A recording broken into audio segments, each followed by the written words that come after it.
Okay, good morning, everybody. It's just gone 10 o'clock. Welcome, councillors, officers and members of the public to the meeting of the Planning Committee. Reminder, please switch your mobile phones to silent. We do have toilets past the reception, should they be needed. There are members of the press attending this meeting virtually. Please ask those attending virtually to switch off your microphone to avoid any disruption during the meeting. The meeting is being recorded and will be available in due course on the council's YouTube channel. Reminder for councillors to ensure that those attending virtually can hear the proceedings and for the recording the entire meeting. Basically speak up so you can be heard. A reminder, it's a formal meeting and therefore do not refer to councillors by their first names. There is no fire alarm planned, though I think we did have one last time we were here. Therefore, if the fire alarm sounds, please leave the building immediately by the nearest exit and gather at the assembly point, which is located in the car park just behind me. Please be aware that the contents displayed on your iPad or laptop may be seen by others or members of the public attending the meeting. Therefore, please close all screens which are displaying confidential information during the public part of the meeting.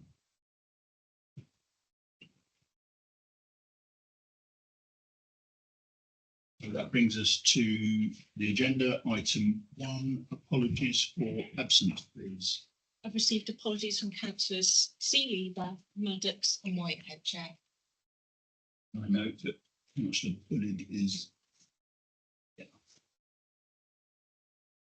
to approve as a correct item 2 to approve as a correct record the minutes of meeting held on the 1st of July 2026. Can I have a mover, please?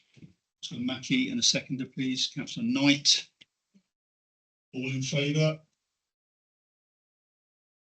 Everybody.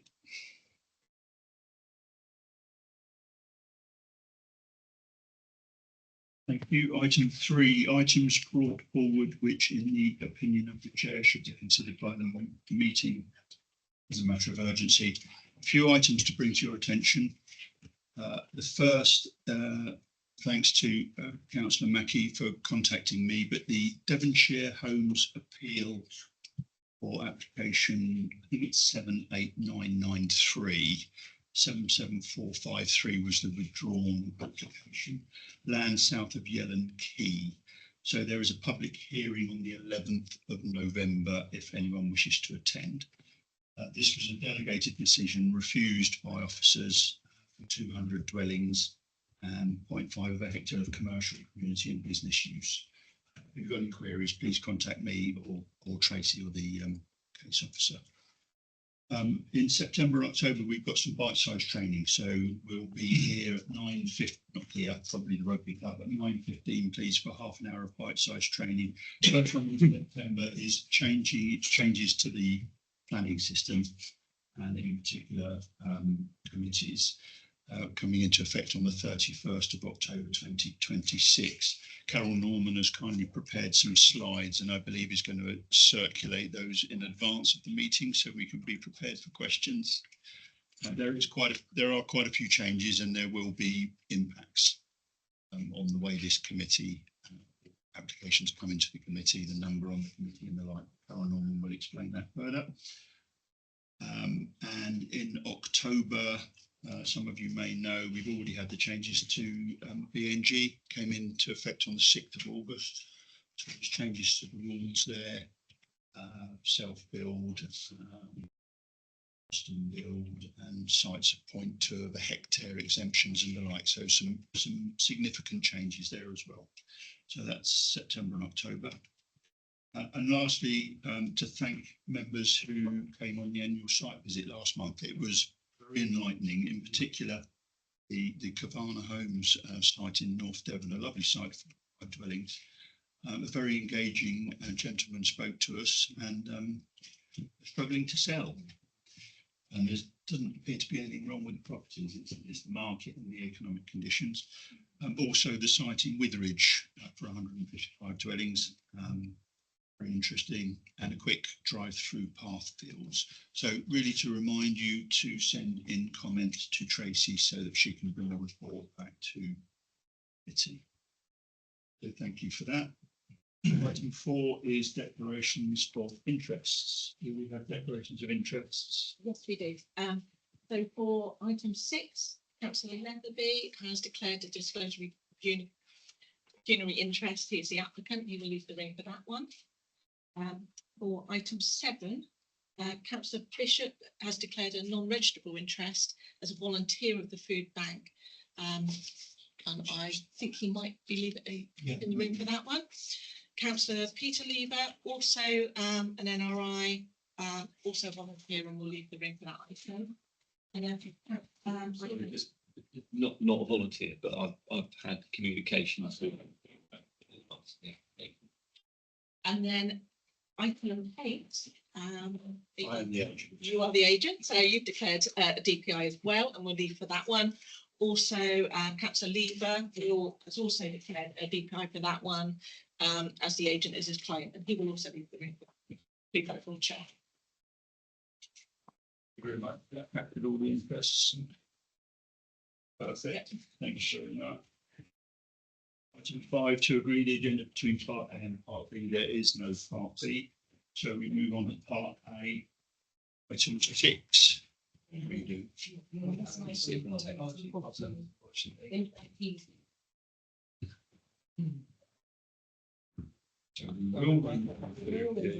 Shortly, application. Move on to anything because there's no presentation. Yeah, we won't be able to present, so I think. We just have to wait until ICT come up with a solution. Can you do it by memory? We can switch the order. We've got it on our screen. Is it all of them, is it? Everything on our screens. That's the thing. Yeah. Can you do the presentation on there? I'll see if I can clear it. I'm just going to see if he can get it in his system.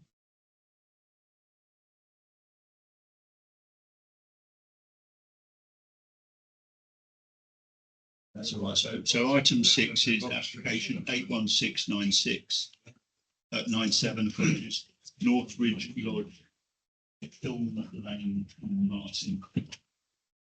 Creation of openings to ancillary buildings and use of void as storage, together with erection of conservatory.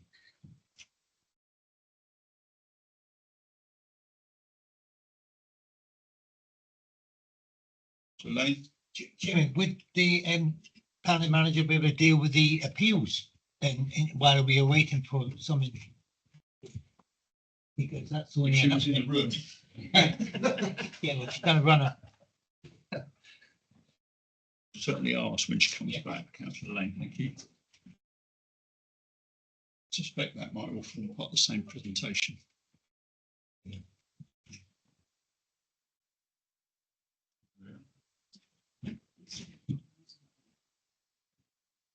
We do have time to do quick introductions though, so from my left, introduction. I'm Kate Johnston, I'm the clerk today. Thank you. I'm Carl Webster, Planning Officer at North Devon Council. Carol. Morning, I'm Carol Norman. I'm one of the solicitors here at North Devon Council. Very much. Kevin Davies, the chair.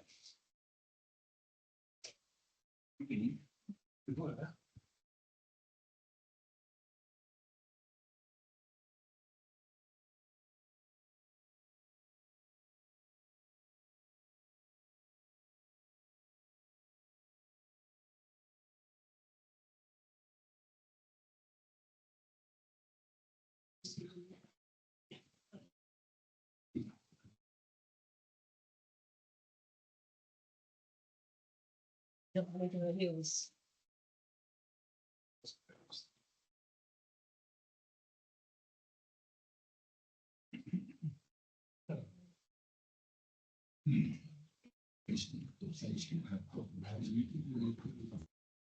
That's all I'm saying.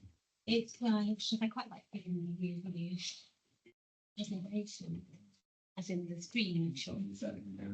Yeah, everything's going on.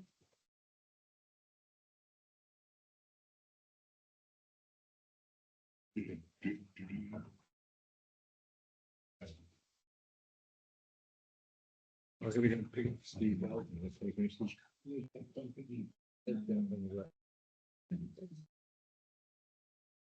council. That's very good. You can't drive. That's great.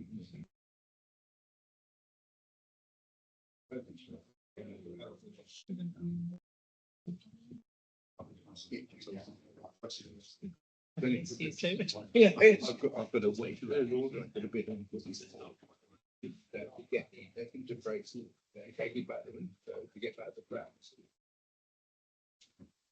When is it, when I? Yes.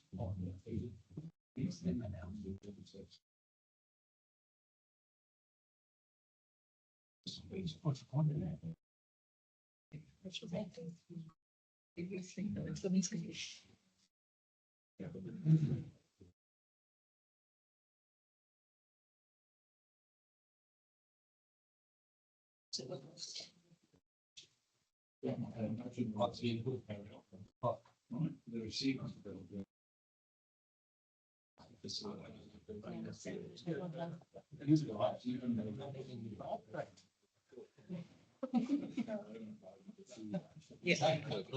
Still got to call me. Yeah, they can carry on.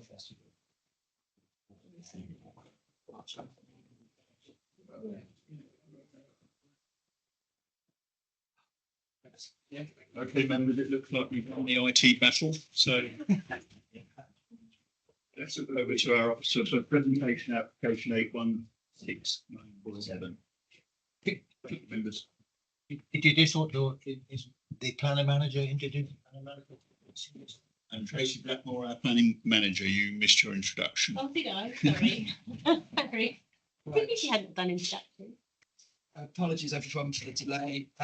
This is application 81697 for the creation of openings to ancillary buildings and the use of a void as storage, together with the erection of a conservatory extension. This is at North Ridge Lodge, Combe Martin. This has been brought to committee because the applicant is district councillor. So here's the location plan.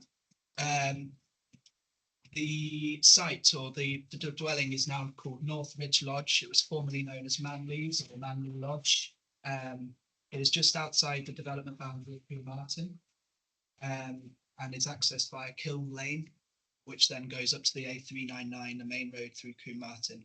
It's a narrow country road access. So I'll show you a Google Maps image. The site features a dwelling, as indicated by the red arrow, and sloping ground that slopes downhill towards the river to the north. It's got a driveway access and a sort of what I've called a void for the purposes of this. Buildings, cursor to the south of the dwelling here with astroturf laid on top.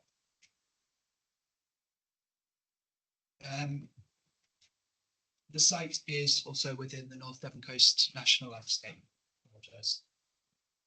So here are the proposed plans, existing on the left, proposed on the right. So the two parts to this application: the creation of openings into the what I've called void, to create ancillary buildings, ancillary to the dwelling, and the erection of a conservatory to the west elevation of the dwelling, as shown here. The conservatory would have a pitched roof, tiled, with glazing to the north and west elevations. Here are the existing and proposed floor plans. As you can see, the existing arrangement has just a single opening at this moment, or at the time the application was received. A retaining wall, a previous retaining wall, I'll go into the background in a bit, but the retaining wall had been moved back to here to create these, and with a non-retaining wall replacing it to create this void. This application seeks to create openings into this area to create unusable ancillary buildings, and also erect a conservatory to this with what is the west elevation Here are the site photos. So this is looking from the driveway at the north elevation of what would become a triple garage. So the former cladding that covered this area has been removed. So this is a part retrospective application as works has already begun on site. You can see that above that is an AstroTurf surface created and used as amenity area. Here is the east elevation of the dwelling. There have been some changes to the dwelling made, but this will be the subject of a separate application. Here's the northwest corner of the dwelling. A fenced area has been created as part of the amenity space. And here's the west elevation of the dwelling. So the conservatory would be erected in this location, mostly glazed for the walls with a pitched nappa slate roof. And over here is part of the what would become ancillary buildings, an opening created here. And here is the view from the land to the west of the dwelling. You can see these openings have been created. Here is the view of the site from the north, from the village of Carmarthen. So as a bit of a background, this dwelling was approved in 2024, was granted planning permission for a change of use from a redundant building into a dwelling. However, prior to that, a separate application in 2022 was for the renewal of retaining wall, and that's what created these voids.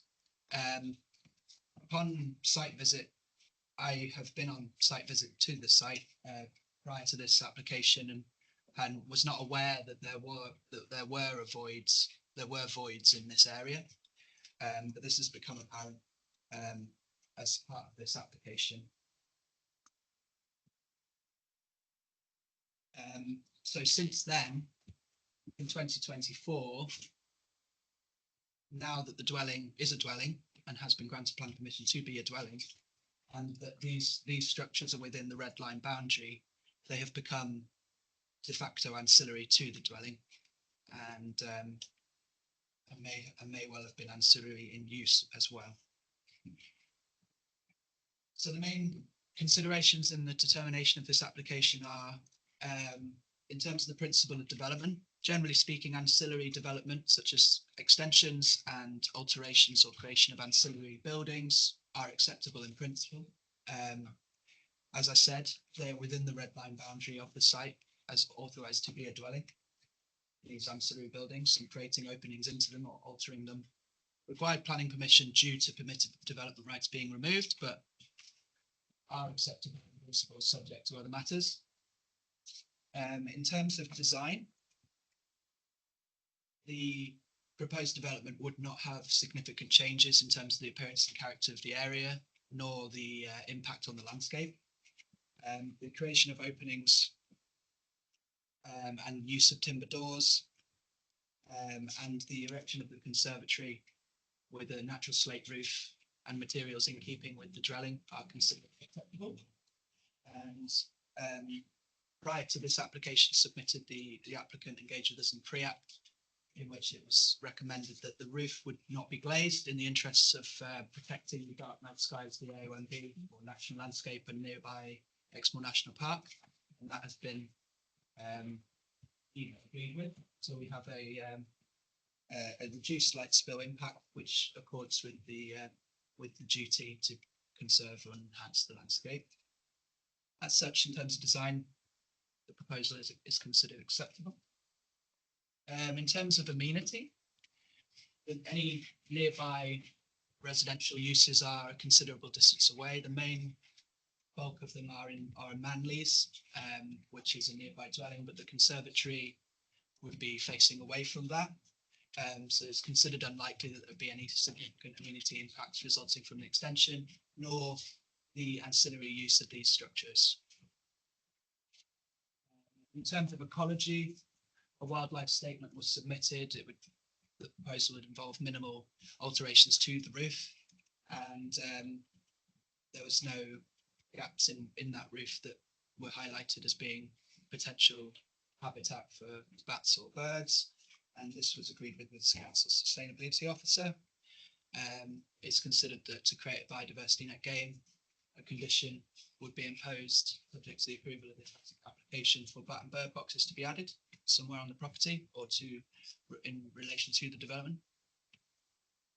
In terms of parking, the garage creates 3 additional parking spaces, but may block the use of the area outside for parking. Either way, there's ample space for parking. And in terms of drainage, initially South West Water requested for further details with regards to drainage, and this has been provided by the applicant. A soakaway system would be used to discharge rainwater from the extension. As such, with all that in mind, our recommendation is to approve the application subject to the conditions as detailed in the report. Thank you. Lovely, thank you very much. Have we got any speakers in this application? No. Any questions, members? Councillor Mackie and then Councillor Lever. My question is, why does AstroTurf remain as part of the design that you want us to approve? The AstroTurf is already there and isn't part of this proposal.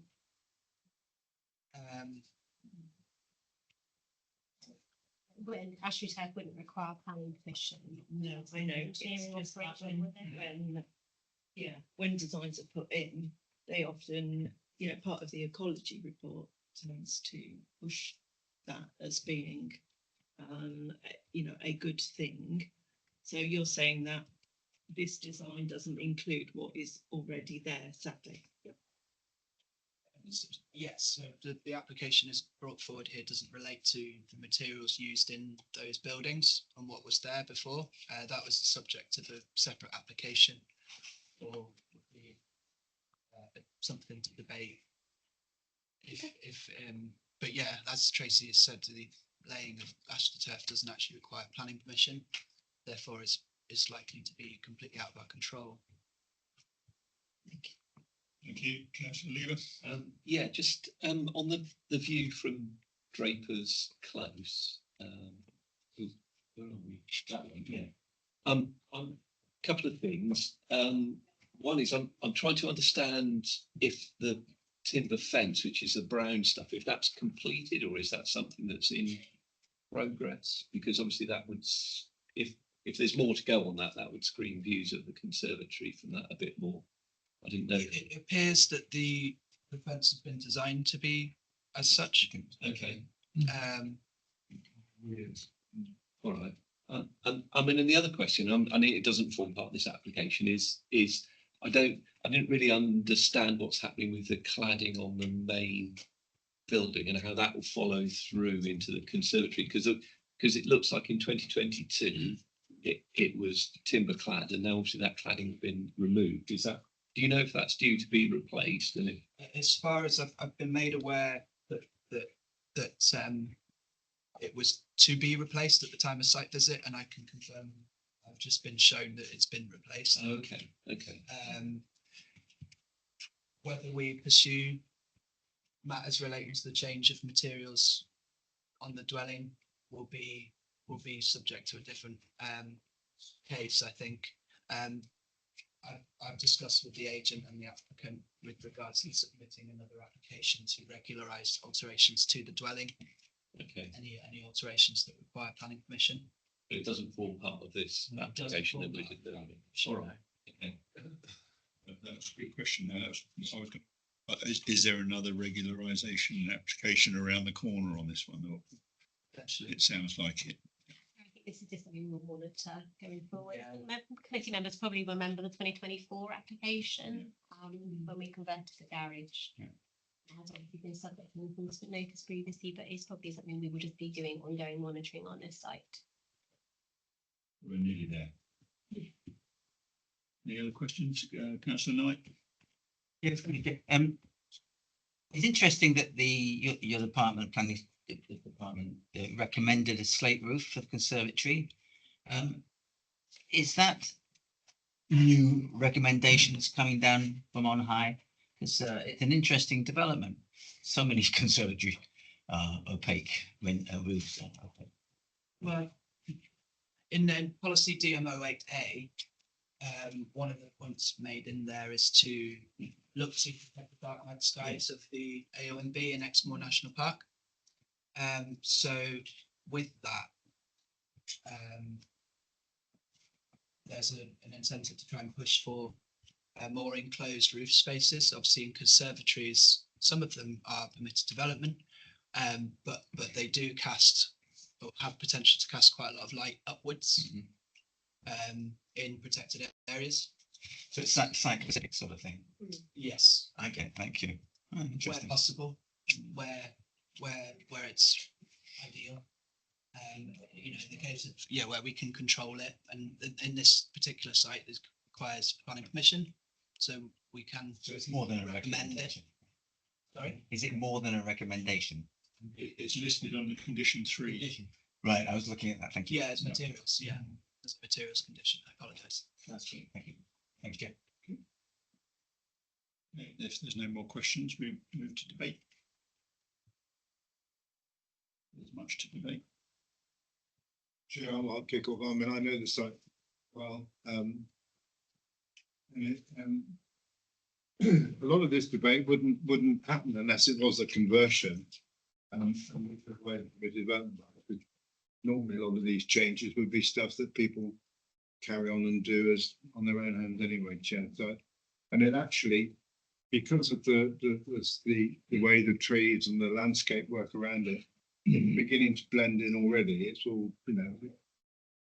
I think that, I mean, Councillor Lever mentioned about the one from Draper's Close, and it makes it look quite close, but it's not. It's got a lot further away than that when you're actually on site. You know, often photos don't tell the truth, do they? Quite, and it does blend in much more than that photograph implies, I would suggest. But so I'd recommend. I'd move the recommendation, Chair. Thank you. We have a seconder. Thank you. Wish to add anything? Yeah. Would anyone else like to add anything? Okay, then we'll move to the vote. So all in favour of the approval and the officer's recommendation and conditions as set out in the report? That's everybody. Thank you. Thank you very much.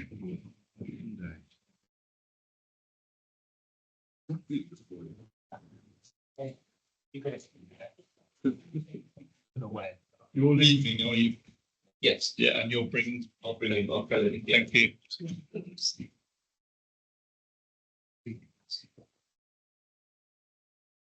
Peter, you're off as well. Yeah.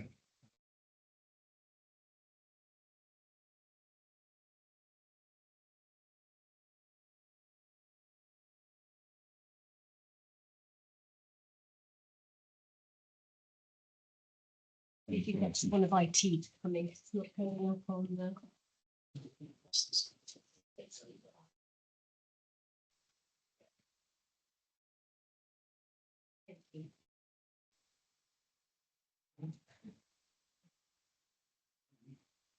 Okay, those that needed to leave have left. Councillor Leftley is back, so we move to item.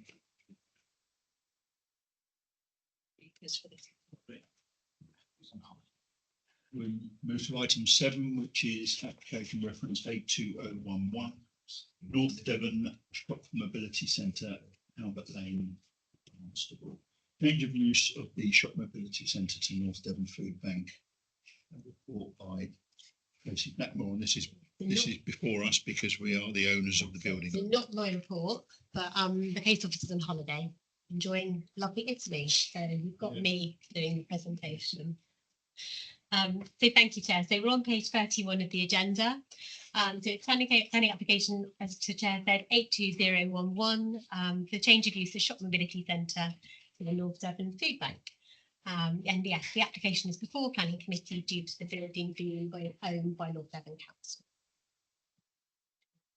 So I've just got one verbal update from since the report was published, and that was we received a consultee from Barnsley Town Council and making a recommendation of approval. So just to update you on that one.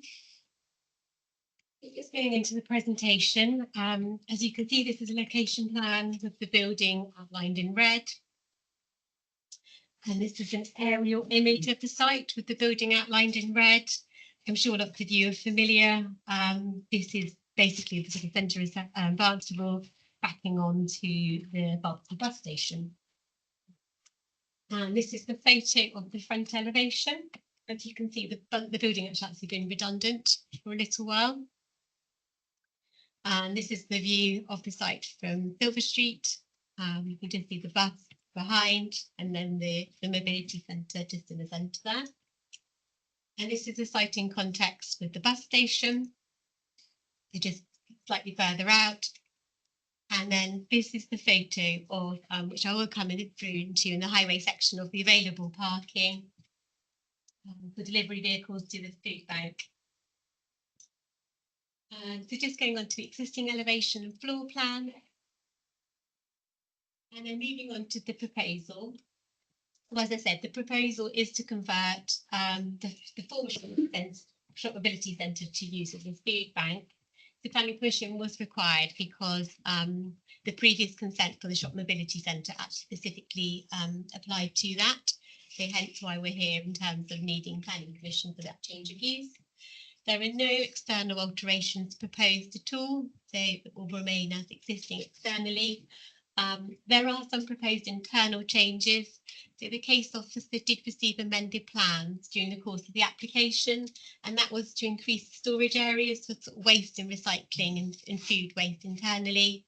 And that was really just to ensure that there was the facilities and infrastructure to accommodate the food bank.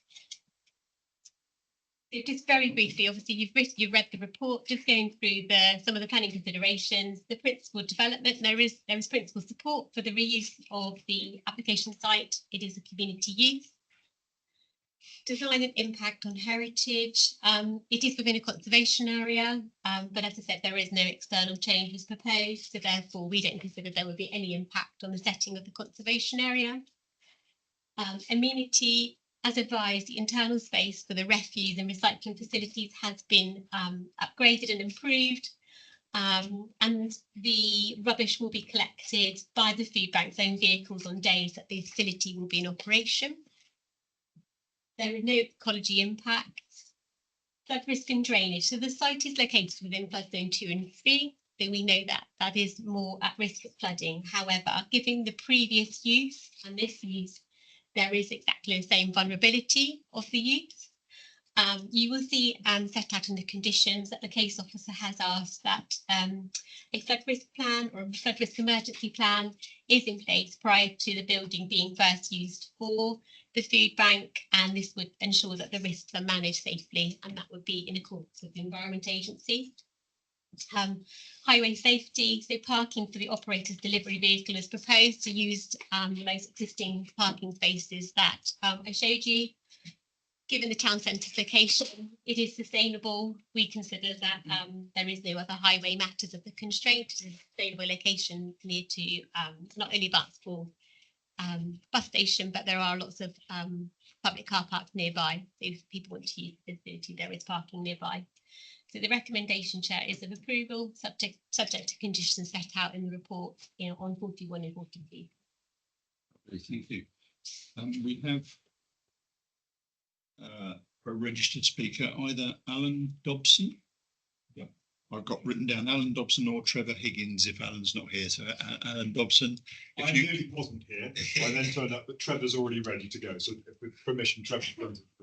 So we'll hear from Trevor Huggins, is that right? Trevor Huggins. Perfect. If you can make your way to the spare table there, that'd be great. And you've got 3 minutes when you're ready. Lovely.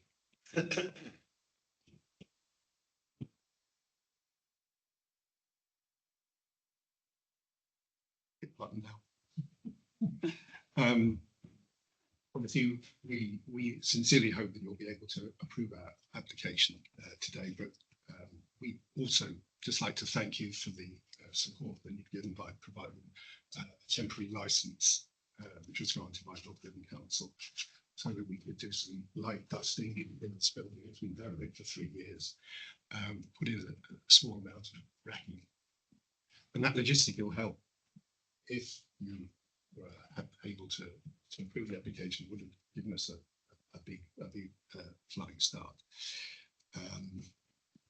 You've got plenty of information already about the food bank. As you know, Barnsley is the biggest of the 7 that we operate across North Devon and Orange, so it's absolutely a priority for us. The shop mobility site has that potential to really improve the service that we provide to the volunteers who work there. I'd just like to give one example of how the extra size of the shop mobility site, and the fact that unlike St John's, it's not cramped, is that the way that food banks operate today has changed over the last few years. And before, it was purely about giving people a food parcel. That's still the core of what we do, but also we try to, in common with the others, 1,200, 1,300 plus affiliated food banks, we try to get behind the reason why someone has come to the food. So we like to have conversations. Someone comes through the door, we sit down, we have like a friendly chat, talk about what may have brought them there. It could be a sudden emergency, it could be debt problems, it could be problems with benefits, it could be domestic violence.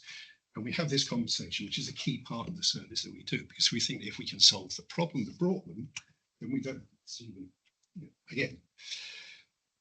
That conversation is a first, and it's a crucial step.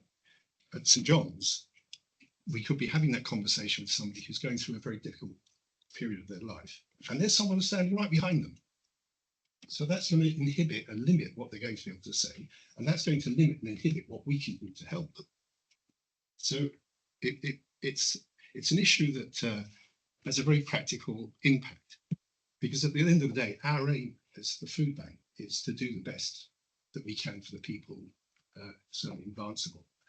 And we share that essentially in that the same aims as North Devon Council, and for that matter, Barnsley Town Council, which is to give local people the best chance that they have. So hugely appreciative if you could possibly support our application. I could go on for half an hour. You've got 5 seconds.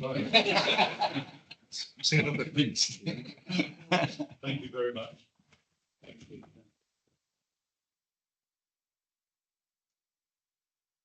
Any questions, members? Just pitch in with a quick one, if you don't mind. It's just on the condition 3, limiting the use again to the food bank. I'm absolutely happy with that, but why is it necessary to do that rather than just allow the use class E to? So I think because of the flood risk issues, I think, and also in terms of parking, it is quite restricted. So class C is quite open. So lots of different things that could go into class E. So for us, we did feel, because of the constraints of the site, we would prefer to have that control over it in terms of ensuring there's an appropriate use going in. Okay, members, so no questions, so we'll move into debate then, please. Councillor Coombs. Yeah, I'd like to support the application, being that it's been an absolutely valuable service for many of the young people I work with, and actually moving the location will be really valuable for a lot of them, because the other location was harder for them to be able to get to and further out. So bringing it into the town centre, I think is, nothing good for everybody. So yeah, I'd like to Move the officer's recommendation. Yeah. Lovely. We have a seconder, Councillor Williams. Would you like to add anything? Not really, as I say, what I think Councillor Coombs has covered most of the aspects of it. Obviously, we as a council obviously feel a responsibility, and it's nice to feel that we are able to offer a building which is derelict, which hasn't been used for quite a while. Obviously, I know Councillor Huggins because he's a fellow councillor on Ilfracombe Town Council. So, I thank him for giving us an oversight into the work of the food bank. Obviously, we are fortunate. I hope that none of us will have to use that facility, but there are members of our community who value the use of such a facility. And it's with grateful thanks to people like him and the others that volunteer to utilise this service for our community. So no, I'm happy to support the application. Thank you, Councillor Williams. I think we'd all agree. Sterling job you are doing. Chair, it's interesting. We had a bit of a back when the bus station and this building was erected. We had a bit of a battle with some of the officers that didn't want to build this building, and of course some of them have said, "I told you so," since because it's been empty. But I'm really glad we did, because all this was an old demolition site of pretty slum housing with cars parked all over it, and this bus station with this facility, this potential facility now is just in the right place. Really is, couldn't be a better place. So just really glad that we made the mistake years ago of building. Very good. Unless anyone's got anything to add, we'll That before the last eclipse. we'll move to the vote. So all in favour? That's unanimous. Thank you. Thank you. Thank you very much.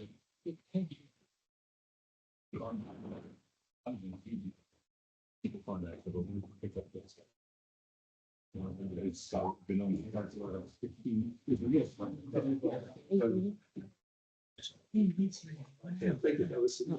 Thanks again. We go now. If I say it, I think Up to you. Entirely up to you. There's a lot of information there. that's the gavel.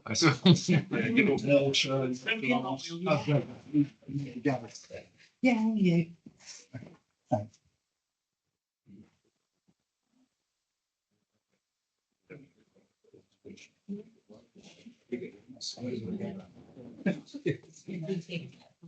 Let's go.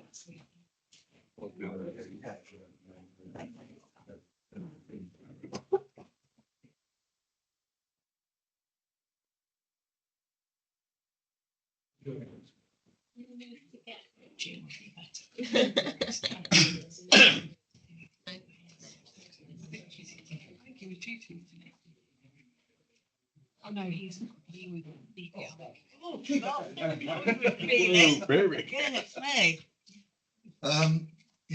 Application number 81396, and I'm passing it over to. I thought the case officer's also on holiday. I'm doing something wrong, aren't I? So you've got me presenting this one as well. So this one's page 45 of your agenda. So this is planning application 813396. So this is called a section 73 application, which is varying the conditions, which is condition 2, which is the plans condition, attached to planning permission 64112, which is change of use of land to allow camping from Easter to end of September to allow essentially improved site layout. So the proposal is partly retrospective, as some changes have already occurred. The main changes include the removal of unauthorised gravel hard standing, introduction of 5 grass cellular parking pitches, and the sort of seasonal resiting of reception unit, serve hire unit and catering unit.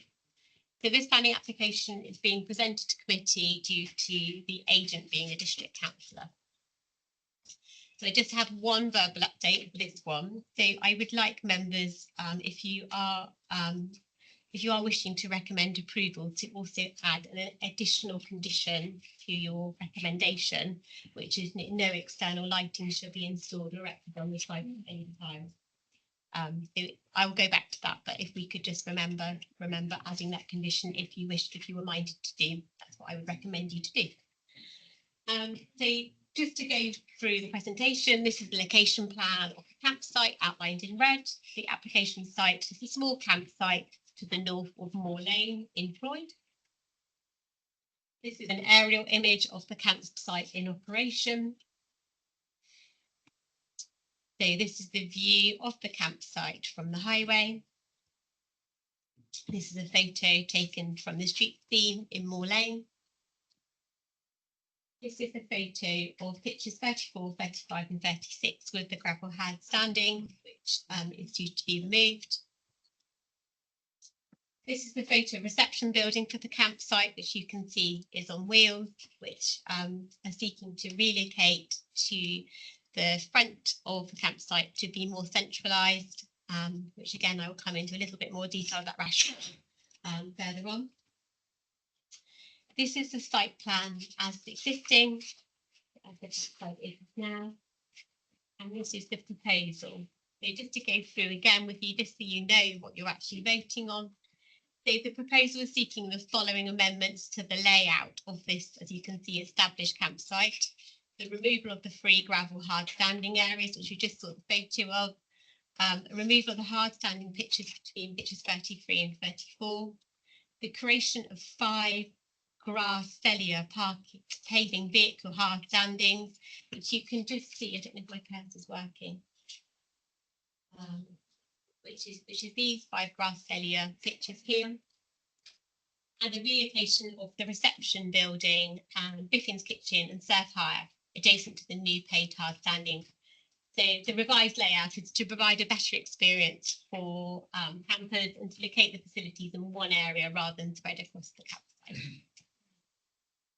This is just some proposed elevations of the building, the reception building and the Biffins, which are obviously temporary structures, which you can see from the conditions are and also are in this permission still are to be removed during the winter months. So just very quickly, I'm sure you have read the report, just to go through the principal kind of consideration, the principle of the development. This is a seasonal campsite. It's already established through previous planning permissions and remains acceptable in planning terms. The design in national landscape, so it is a designated area of national landscape, which was previously area of outstanding natural beauty. So the most important issue is really the impact of the development on the landscape. Your officers acknowledge that the unauthorised incremental changes have introduced additional hard standing, which has eroded the site's character. However, the current proposal would reduce the extent of hard standing, and as a result, officers conclude that the proposal put forward here would not harm that national landscape and would actually be an overall improvement. The condition is recommended to prevent the installation of any external lighting, protecting both landscape character and dark skies. So in terms of amenities, the proposed changes would not result in a significant impact on residential amenity or noise or disturbance. Ecology, again, the proposal is not considered likely to harm environmental species. The reduction in the hard standing areas is viewed as an environmental improvement. And equally, the recommended restriction on external lighting will help safeguard that biodiversity interest of the site. Flood risk and drainage, it is flood zone site, flood zone 1, so there is no flood risk as a constraint. And equally, highways, officers recommend that the proposal would not be a significant harm to the highway capacity and safety. So your recommend, Lord Chair, is for approval subject to conditions and that additional external lighting condition, if you should wish to add that. Okay. Thank you. Thank you. I believe we have one speaker. Ben Stable, please. I'm slightly slower than usual. That's fine. I had a slight instinct for this.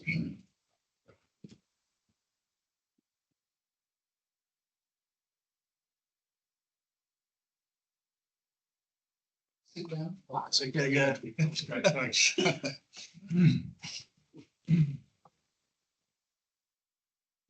Hello, everybody.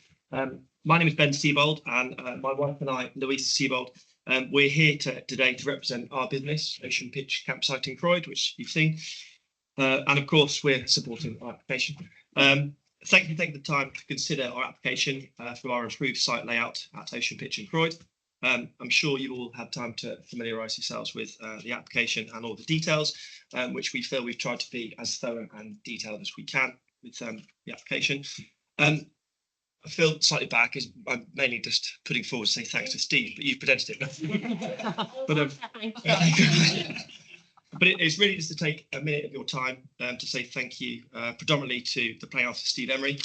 Throughout this whole process, he's been super helpful. For quite a small family business like us, the whole plan permission area can be quite daunting at times. So gratitude to Steve. He's been super helpful along the whole journey.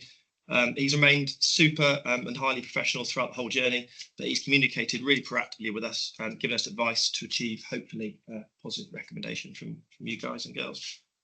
Achieving the right consent is really important to us, the business and the wider community, especially in Croydon where we are, as well as our loyal customers. But overall, we'd just like to say thank you to Steve, because he's genuinely been really collaborative with us, and he's been open and really helpful along the way. So yeah, thank you. Thank you very much. Any questions? Humes? Yeah. Currently, is there any lighting on site? Because the reason I'm asking that is obviously none of us want massive lighting, but is there any need for any small, low-level lighting for health and safety of walking to toilets? I don't know, in all honesty. I don't know if there's anything you can. So all of the facilities are taken off site in the winter, hence they're all on wheels. But the toilet block and the shower block, yeah, do have little downlight LEDs, again, so people can go to the toilet, etc. at night time. And then you'll see where the sign is on the entrance, we have a small light that just shines on the light. So if people arrive late, they can see from like Google Maps or there's Ocean Pitch. And then on the right-hand side, you'll see actually the front of our reception. There is there a downlight, the silver one in between the four windows. We've put those all on timers actually. So there's the toilet and the shower block ones, they need to be on throughout the whole of the night in case people need to use facilities in the night. But the reception one does go off. Is it by about, well, it's like 10, 11 o'clock, but it's all set to a timer. So, sorry, my question will be, would that now restrict them from having that? No. But everything that's already there, okay, will be because this is a section 73, so there's already planning permission for the campsite and the signage and the toilet buildings, so that wouldn't restrict them. It's anything additional. Okay. And it's not saying no, I just think we would like to control that in terms of that protected landscape, and that has something that's come out from the North Devon Coastal Protection Manager as well, just seeking that there's no additional circular from what there is. Councillor Knight. Thank you, Chair. Thanks for coming, Mr. Siebel, Mrs. Siebel. Sycophants might get you somewhere, but it's nice to have our planning officers praise the way you just did. Good man, yeah. I'll stop there. I have an intriguing question. I wanted to ask this on many occasions, but never got round to it. One presumes that the fact that you're expected to remove the wheeled vehicles and during the winter time, one presumes that's for visual reasons, good reasons. I'm intrigued as to know, where do they go to create even more visual impact? Sorry.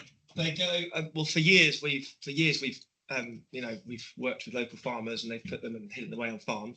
And where we actually live now, we live on a little small holding, so they get taken back to the other side of Braunton and put away for storage for winter onto a farm. Yeah. But they get told to move again. Okay, fine. That's fine. What a pain, but there you go. But that's the design is through everything we've done is you could obviously build them with containers, cabins, etc. But doing it this way, we could build them the way we want, and then we can just hook them up simply to a tractor, which is a lot more cost effective than paying a big haulage firm to crane them in and out. So we just tow them ourselves back to the farm. Just to give you a little bit of background. Thank you. So there was an appeal you may see in the history where we did refuse a permanent building structure, which was dismissed on appeal, and that really is due to that protected landscape. And obviously it isn't used during the winter, so actually it's really nice that actually that site is just clear. There's no sort of visual clutterness from that. And I know it probably is a bit of a pain, but it actually does work when you do go back there in those winter months just to see a clear site. So the compromise was that it got, so from the refusal of the permit, it got put on wheels, and then there was a seasonal coming in seasonally for the summer months and then removed for the winter months. Any more questions? No. So move to debate. No debate? Well, I haven't said what I said, as someone that grew up in Croydon, know the site well. I'd like to move approval. I like the look of your site. Good luck. Second. Councillor Williams. As I say, I suppose I should declare an interest really, because I do own a camper van. And obviously use facilities, I know, use facilities like yours, you know, quite often. If obviously work commitments and council commitments permit. As I say, believe it or not, I actually drove past your site yesterday, not knowingly, but I realised where it was now I've looked at it. And as I say, I can see no harm in actually this site being approved as according to the recommendation. So yeah, I'm pleased to support it. Your second, yeah. Sorry, second it, yeah. Can you just see if that was also included the? Yes, yes. So what we're voting on is the approval of the general movement of the thing, offices and whatever, but also the lighting, which must be sorry. Can we just see that Councillor condition? Toomey. Can I just see that condition? Yeah. We didn't think we want this. Yeah. We're gonna- Yeah, we can Read the extra bit, if you read. So this is the condition, that no external lighting shall be installed or erected on the site at any time, for the reason that in the interest of minimising landscape and visual impacts on the national landscape, and local landscape character, in accordance with policies STO9, STO4, ST14, DMO4, DMO8A, and the North Devon and Torwich local cap. One thing I say to that is every time they go there and we put up the caravans, they are actually installing lighting again in them. So I'm So just the wondering. condition was really- You'd have to cover that off. But if you look on page 59, that was really in terms of something that I think the North Devon Coast National Landscape Manager had asked for in terms of that open landscape. There should be some control over that, longer views over external lighting. Anytime. Yeah, I think I'm going to say with you, I worry about the way that's worded. I mean, something we could do. Chairman, I would think additional lighting would be. Yeah, we could put additional lighting, or, which I know the manufacturer doesn't like, unless otherwise agreed in writing by the local planning authority, I could put in at the end of it. Would that say that if there is an additional, we can agree something, looking at downlights or something where it's more appropriate? Would that be? We'll cover it off, Chairman. Okay, so should we just read that out for Kate? Do you want me to read out what I think you're saying? So no additional external lighting shall be installed or erected on the site at any time unless there is agreement from the local planning authority. I think I'll cover it off, Chairman. Thank you.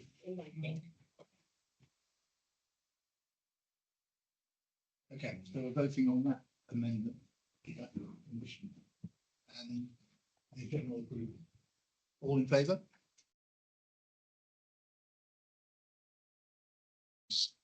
Thank you. Thank you, everybody. Yeah.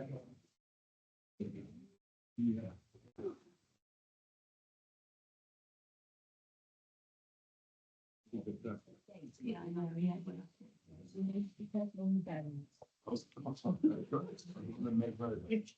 Deep diving, isn't it? Jeff Dunford is all his. Be well to count. I gotta go and do it now. That's what they did in France. Literally order that I've been told to be home for it, but I'm in the afternoon. Priority. Yeah, absolutely. Oh, brilliant. It will become the situation. Yeah, you wouldn't have been able to do it anyway, wouldn't it? Unless you come next week. Sorry.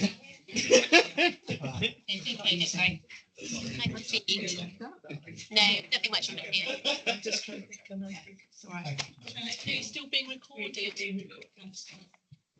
haven't said anything rude.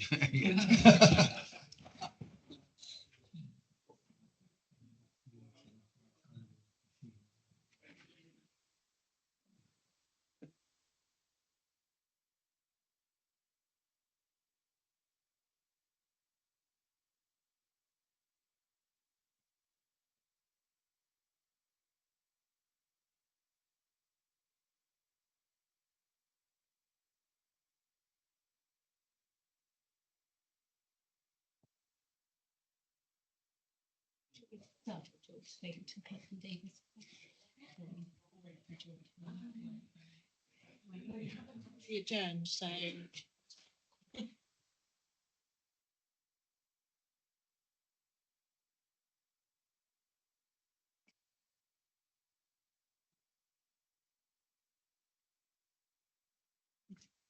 A field report, I think. Next. Yeah, thank you. So there's only 2 appeals, so 1 allowed and 1 dismissed.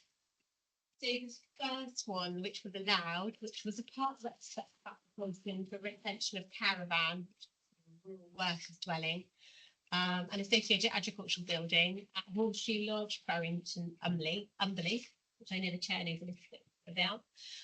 So the application sought planning permission for the retention of the mobile home. The business centred on the breeding and rearing of rare breed pigs and heavy horses, including horse stud services, livestock management and the sale of organic produce. So you can see this is where the mobile home is. And these are the elevations. And obviously you can see it's quite a small site. We obviously refused the application. We didn't feel there was a functional need for the sort of standard mandates. And we were also questioning whether the sort of financial viability in the business plan was planned on a sound basis. However, the planning inspector allowed it and provided 3-year permission. The inspector concluded that the applicant had demonstrated there was an essential need for rural work to live on site to support the pigs and the horse stud activities. The inspector also said that the business had a realistic financial viability, and that there was no acceptable harm to the character and appearance of the countryside.